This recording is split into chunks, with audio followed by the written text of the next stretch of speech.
première année en BTS diététique, voilà, donc ça se passe plutôt bien. Au début, c'est vrai que c'était quelque chose d'assez flou, c'est assez scientifique. Il y a des matières comme la physiopathologie, la microbio, la biochimie que je n'avais absolument jamais abordées. Aujourd'hui, je suis plutôt sereine dans mon parcours. On arrive à la moitié du deuxième semestre. Et c'est vrai qu'avec un travail assidu, en travaillant toutes les semaines, on a des planchages, on a un système de contrôle continu tous les mercredis. Donc ça permet aussi d'apprendre régulièrement. Donc on est quand même régulièrement, si on travaille régulièrement, on y arrive. On n'a jamais 3 ou 4 chapitres derrière nous qu'on n'a pas du tout révisé, etc. J'ai fait de la santé publique à l'Agence régionale de santé.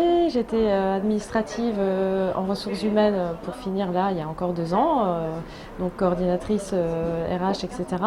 Et à un moment donné, je me suis dit, il faut que je revienne sur ce vieux rêve d'il y a 14 ans de faire ce BTS diététique parce que la diététique, ça m'intéresse et je n'ai jamais lâché cette idée. Et je me suis toujours nourrie des dernières informations qui passaient voilà, pour essayer de rester à flot au niveau des connaissances.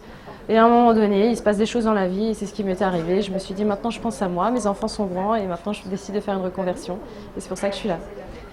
J'ai trouvé que c'était plutôt moderne, avec un encadrement moderne et un mode de fonctionnement qui me convenait mieux. Géographiquement aussi, personnellement, ça m'arrangeait, puisque j'habite dans le nord de Strasbourg, donc pour y aller, pour moi c'est plus simple. Voilà, c'est tout ça qui a fait que j'ai choisi Horizon, et Horizon m'a sélectionné aussi. Ah, j'ai cuisiné des éclairs aux framboises. Et alors, Elles sont, ouais, pas mal. Oui, crème pâtissière, donc pâte à choux, crème pâtissière avec des framboises surgelées. Je les ai pas encore goûtées, on va voir.